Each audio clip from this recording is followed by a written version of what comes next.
Hello everyone, আজকে আমি আপনাদের সাথে শেয়ার করব আমার এই রিয়েল এঙ্গেজমেন্ট ব্রাইডের ফাইনাল লুক এবং কিভাবে আপনারা এই এঙ্গেজমেন্ট ব্রাইড খুব ইজিলি, খুব ভালোভাবে, খুব নিটলি করে ফেলতে পারেন। তো আজকে এটাই আমার কাজ হবে আপনাদেরকে পুরো ডিটেলিংয়ে দেখানো যে আমি কিভাবে আমার রিয়েল ব্রাইডদের মেকআপ করি। আর রিয়েল ব্রাইডদের মেকআপ টোটাল যে প্রসিডিওরটা কোনো স্কিপও করছি না, আমি শুধু ফাস্ট ফরওয়ার্ডিংয়ে দেখাচ্ছি, তাহলে আপনারা বুঝতে পারবেন আমরা অ্যাকচুয়ালি কীভাবে মেকআপের কাজটা করি। আর সবার আগে বলে রাখি, যদি আমার ভিডিওটা ভালো লাগে তো লাইক কমেন্ট শেয়ার করতে কিন্তু একদম ভুলবেন না। তো সবার ফার্স্টে যেটা আমরা করি, গিয়েই আগে কিন্তু তাদের জেনে নিই কেমন তারা লুক চায়, তো বলে দিয়েছে। তারপর আমি ঝটপট লেন্সটা পরিয়ে নিয়েছি। ফেসটাকে একবার আমি ক্লিন করে নিচ্ছি টোনার দিয়ে। টোনার দেওয়ার পর সেটাকে আমি আরেকবার হাইড্রেশনের জন্য ইউজ করছি ইন্ডালজিওর রোজ গোল্ড অয়েল। অয়েলটা দিলে ভীষণ হাইড্রেট হয়, কারণ ওর স্কিনটা একটু ড্রাই। তো আমি চাইছিলাম একটা গ্লোই এফেক্ট মেকআপ দিতে, তো আমি যার জন্য ইউজ করেছিলাম ইন্ডালজিও রোজ গোল্ড অয়েল। এবার আমি মেকআপটা করব ওয়াটারপ্রুফ, তো আমি ইউজ করে নিয়েছি আফ্লেয়ার্সের magic drop as a primer বা হাইড্রেশনের জন্য। এবার আমি ইউজ করছি স্কিনে ময়শ্চারাইজার ইউজ করছি এমব্রয়লিজের ময়শ্চারাইজার হচ্ছে ভীষণ স্কিন ফ্রেন্ডলি, আপনি যে কোনো সেন্সিটিভ স্কিনেও ইউজ করতে পারেন। আর এটা কিন্তু অ্যাজ আ প্রাইমারও আমাদের কাজ হয়ে যায়। তারপর আমি রিচার্ড এভের কনসিলার প্যালেট থেকে একটা অরেঞ্জ কনসিলার নিয়ে ওর যেখানে যেখানে আনইভেন টোন, চোখের নিচে, নাকের পাশে, ঠোঁটের নিচে সব জায়গায় কিন্তু ইভেন আউট করে নিচ্ছি। কারণ যদি আমি ঠিকঠাক মতো ইভেন না করি তাহলে কিন্তু ওর স্কিনে যে আনইভেননেসটা রয়েছে, প্রচুর ডিসকালারেশন রয়েছে, সেগুলো কিন্তু খুব বাজেভাবে বোঝা যাবে। তো আর পরে নিয়ে নিচ্ছি আমি হুডার ফাউন্ডেশন 150G ক্রিম ব্রুলি শেডটা ওর জন্য নিচ্ছি। তার মধ্যে মিক্স করে নিয়েছি 2 ড্রপ আফ্লেয়ার্সের ড্রপটাকে ঠিক মতো মিক্স করার পর দেখছেন আমি কিভাবে পুরো ফেসে ব্লেন্ড করে নিচ্ছি ফাউন্ডেশনটা। এই ফাউন্ডেশন ব্লেন্ডিং কিন্তু ভীষণ ইম্পর্ট্যান্ট, কারণ এটা একটু সময় নিয়ে ব্লেন্ড করাটা ভীষণ দরকার, কারণ ফাউন্ডেশন যত ভালো করে ব্লেন্ড হবে তত স্কিন কিন্তু ন্যাচারাল এফেক্ট দেবে। আপনারা যদি ন্যাচারাল এফেক্ট চান তো অবশ্যই ফাউন্ডেশনটাকে কিন্তু খুব ভালো করে ব্লেন্ড করা ভীষণ ইম্পর্ট্যান্ট। এবার সেকেন্ড টাইম মনে হলো আরও একটু লাগবে, তো আমি অ্যাপ্লাই করে জাস্ট ব্লেন্ড করে নিলাম। এবার আমি সেম রিচার্ড এভের কনসিলার প্যালেট থেকে নিয়ে নিয়েছি কন্ট্যুর শেডটা। কন্ট্যুর নাকের পাশে, চিনে, ফোরহেডে এবং জ লাইনে আমি শেপ দান করে তারপর সেটাকে কিন্তু খুব ভালো করে ব্লেন্ড করে নিচ্ছি একটা ডিফারেন্ট ব্লেন্ডার দিয়ে, কারণ আপনি যদি সেম ব্লেন্ডার রাখেন অনেক সময় আপনারা মিশিয়ে ফেলতে পারেন। এবার আমি ইউজ করে নিচ্ছি ফরএভার 52 এর একটা লিকুইড ব্লাশন, খুব পিচি কালার, একটা খুব ভালো লাগে আমার এই ব্লাশন কালারটা। তো আমি নোজ টিপে আর চিকে আর জয়ে একটা চিনে আমি ইউজ করে নিয়েছি এবং ভালো করে ব্লেন্ড করে নিয়েছি। এবার আসছি হাইলাইটিংয়ে। তো আমি টু ফেসডের একটা হাইলাইটার কালার দিয়ে, একটু ইয়েলোইশ টোনের হাইলাইটিং কালার দিয়ে ওর কিন্তু আইজের নিচে, নোজের ওপরে আর চিনে আর ফোরহেডে আমি হাইলাইট করে নিচ্ছি। হাইলাইট করার পর আপনি দেখতে পাচ্ছেন ফেসটা কেমন একদম ইভেন হয়ে গেছে এবং ওর কালারটা যেটা ফার্স্টের ফাউন্ডেশন অ্যাপ্লিকেশনের পর খুব বেশি সাদা লাগছিল সেটা কিন্তু আর লাগছে না। তো আমি রিভার্সে করছি। তো আমি মেকআপ স্টুডিওর একটা হাইলাইটার নিয়ে, পাউডার হাইলাইটার নিয়ে এবার মেকআপটাকে একটু গ্লসি এফেক্ট দেওয়ার চেষ্টা করছি। এরপর আমি করব পাউডার সেটিং, কিন্তু আগে আমি ব্লাশন হাইলাইটারটা অ্যাপ্লিকেশন করে নেব যাতে আমার স্কিনটা ভীষণ গ্লসি একটা এফেক্ট দেয়। এটাকে বলা হয় রিভার্স টেকনিক। এবার আমি চোখের নিচে পুরো ফেসটাকে পাউডার দিয়ে সেট করার পর চোখের নিচে বেকিং করে নিলাম হুডার ট্রান্সলুসেন্ট পাউডার দিয়ে। এবার আসছি আইব্রোটা করছি আমি অ্যানাস্থেসিয়ার বেভারি হিলসের একটা ব্রাউন আইশ্যাডো পোমেড দিয়ে। আইব্রো কিন্তু ভীষণ নিটলি করতে হবে, যে যেমন শেপ চাইবে ক্লায়েন্টের অ্যাকর্ডিংই শেপটা দেওয়া উচিত আমার মনে হয়, এবং ফেসে কোন শেপটা যাবে সেটাও আমাদের জাজ করেই দেওয়া উচিত। তো আমি ওকে একটু সামান্য আর্চের মধ্যেই শেপটা রেখেছি।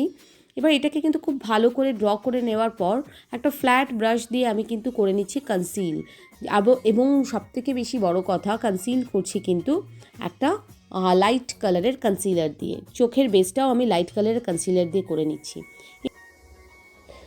লাইট কালার কনসিলারের পর আমি ইউজ করব ট্রানজিশন কালার আমি একটা আইশ্যাডো প্যালেট থেকে নিয়েছি, জাস্ট লাইট একটা পিঙ্ক কালারের। ইন বিটুইন স্টুডেন্টরাও সমস্ত কাজ করছে, তো দেখছেন কার্নিভাল প্যালেট থেকে লাইট পিঙ্ক কালারটা জাস্ট একটা ট্রানজিশন কালার হিসাবে পুরো আইলিডের ওপর আমি অ্যাপ্লিকেশন করে নিয়েছি। এবার আমি করবো একটা স্মোকি আই, যেহেতু গাউন পরেছে তো একটা বোল্ড লুক দেওয়ার জন্য আমি করবো একটা স্মোকি আই। তো আমি ইংলটের কাজল নিয়ে জেল লাইনারটা নিয়ে আইলিডের ওপর যতটুকু দরকার অ্যাপ্লিকেশন করে নিচ্ছি। জাস্ট ওর যেটা ক্রিজ লাইনের ওপর অবধি আমরা যাব না, তার জাস্ট নিচে অবধি আমি কাজলটা অ্যাপ্লিকেশন করে নিলাম। এবং কালো কালারের যে কোনো শ্যাডো নিয়ে আপনারা যে কোনো প্যালেট থেকে অ্যাপ্লিকেশনের পর কাজল অ্যাপ্লিকেশনের পর কালো কালারের যে কোনো শ্যাডো নিয়ে ধীরে ধীরে ধীরে ধীরে ক্রিজ লাইনের মধ্যে, সেটা যেন ক্রিজ লাইন থেকে ওপরে উঠে না যায়, ঠিকঠাক করে কালো কাজলটাকে ব্লেন্ড করতে হবে। এটা কিন্তু ভীষণ ইম্পর্টেন্ট। তারপর আমি যেহেতু ওর পিচ কালারের একটা গাউন পরেছে, তো আমি তার সঙ্গে ম্যাচিং করে একটু ডার্ক ব্রাউন কালারটা দিয়ে ক্রিজটাকে ডিফাইন করছি, যাতে কালো যেটাকে স্মার্চ করা হয়েছে তার সাথে আর লাইট পিঙ্কের মাঝখানে যেন যে বর্ডারটা তৈরি হয়েছে সেই বর্ডারটাকে আমি খুব ভালো করে মিক্স করছি একটা ব্রাউন কালার দিয়ে। আমি খুব একটা বোল্ড স্মোকি আই আজকে ওকে ক্রিয়েট করব। তো দেখো আমি সেকেন্ড আইতেও সেম প্রসেসে ফার্স্টে পিঙ্ক শ্যাডো দিয়ে বেস করেছি, মানে ট্রানজিশন কালার, তারপর ব্ল্যাক লাইনার জেল লাইনার দিয়ে অ্যাপ্লিকেশন করে সেটাকে করেছি কালো কাজল দিয়ে ব্লেন্ড, কালো শ্যাডো দিয়ে ব্লেন্ড করার পর সেটাকে জাস্ট ক্রিজটাকে আমি ব্রাউন দিয়ে মিক্স করে দিয়েছি। ব্যাস, এটাই কিন্তু আমার ওপরের আইজের মেন ফ্যাক্ট। এবার চলে আসছি নিচে। তো নিচে আমি একটা ব্রাউন শেড দিয়ে আইসের নিচে কোলে আমি ঠিক একটু ডেফিনেশন দেওয়ার জন্য আমি ঠিকঠাক ব্লেন্ড করছি একটা টেপার্ড ব্রাশ দিয়ে। টেপার্ড ব্রাশ দিয়ে করলে কি হয়, খুব বেশি নিচে ছড়িয়ে যায় না। তো আমি টেপার্ড ব্রাশ দিয়ে ভালো করে সেটাকে কিন্তু ব্লেন্ড করে নিচ্ছি আইসের নিচে। একটু বেশি করেই ব্লেন্ড করব যাতে আইসটা বেশ ডেপথ মনে হয় এবং অনেকটা বড় পাওয়া, মানে দেখতে যেন বেশ বড় বোল্ড লাগে। আর এবং সেটাকে ব্লেন্ড করে কিন্তু অবশ্যই আমি আউটসাইডে ব্লেন্ড করে টেনে নিয়ে আসবো। আমি কিন্তু কখনোই আউটসাইড থেকে ইনসাইডে ব্লেন্ড করব না, অল টাইম আমি ইনসাইড থেকে আউটসাইডে ব্লেন্ড করব।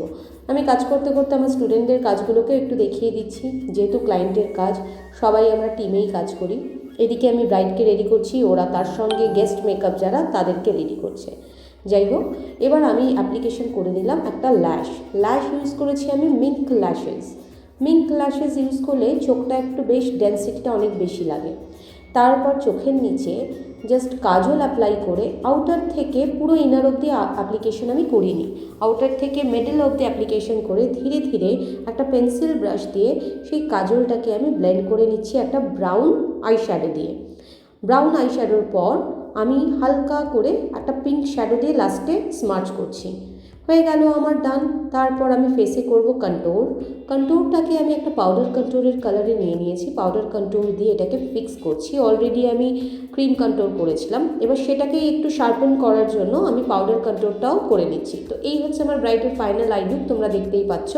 তো সবার লুকও আমরা এক এক করে তোমাদের দেখাবো। তো এবার আমি মাস্কারা অ্যাপ্লাই করব। মাস্কারা অ্যাপ্লিকেশনের সময় সবসময় মনে রাখতে হবে ফিঙ্গার টিপ দিয়ে ওপরের লিপটাকে ধরে নিতে হবে, আদারওয়াইজ কিন্তু মাস্কারা যদি নিচে লেগে যায় খুব প্রবলেম। এবার আমি করে নিচ্ছি হাইলাইটের অ্যাপ্লিকেশন একটা ফ্লপি ব্রাশ দিয়ে। শপারেলের ইনফিনিটি প্যালেট, শপারেলের একটা নতুন ভুলে গেল প্যালেটটার নাম, যাই হোক লিউমিনাস প্যালেট, রাইট, সেই লিউমিনাস প্যালেট থেকেই আমি ইউজ করছি ব্লাশন আর হাইলাইটার বোথ, দুটোই দুর্ধর্ষ পিগমেন্ট, দারুণ আসে ফিনিশিং, ভীষণ লাইট একটা ফিনিশিং দেয়।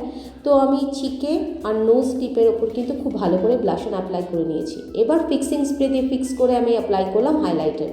এই প্রসেসে যদি আপনারা ফিক্সিং স্প্রে ইউজ করার পর হাইলাইটার অ্যাপ্লিকেশন করেন তো সেটা কিন্তু হাইলাইটিংটা অনেক বেশি প্রপ আপ করে বা বেশ সুন্দর দেখতে লাগে। এবার আমি একটা লিপ লাইনার নিয়ে নিয়েছি ডার্ক কালারের লিপ লাইনার দিয়ে লিপ লাইনটা করে নিচ্ছি। যেহেতু আমি আজকে বোল্ড একটা স্মোকি আই করেছি দেখতেই পাচ্ছেন, তো তার সাথে লিপটাকে আমি রাখবো আজকে টোটালি নিউড, ওর এক্স্যাক্ট যেমন ড্রেসের কালার সেরকম একটা নিউড কালার দেবো, কারণ আমি ওকে একদম ডিফারেন্ট একটা লুক ক্রিয়েট করবো যেটা এঙ্গেজমেন্টের জন্য একদম প্রপারলি স্যুট করে।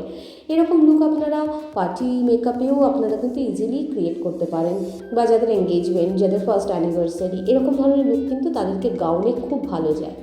তো আমি লিপ লাইনার ইউজ করার পর ধীরে ধীরে ডার্ক লিপ লাইনারটাকে আমি ঠোঁটের ভেতর অবধি ভালো করে অ্যাপ্লিকেশন করে নেওয়ার পর শপারেলের লিপ প্যালেট থেকে আমি একটা নিউড কালার নিয়ে নিয়েছি। শপারেলের লিপ কালার থেকে নিউড কালারটাকে আমি খুব ভালো করে অ্যাপ্লাই করে একটা ডার্ক কালার দিয়ে সরু পেন্সিল দিয়ে লিপের লাইনটাকে ডিফাইন করেছি।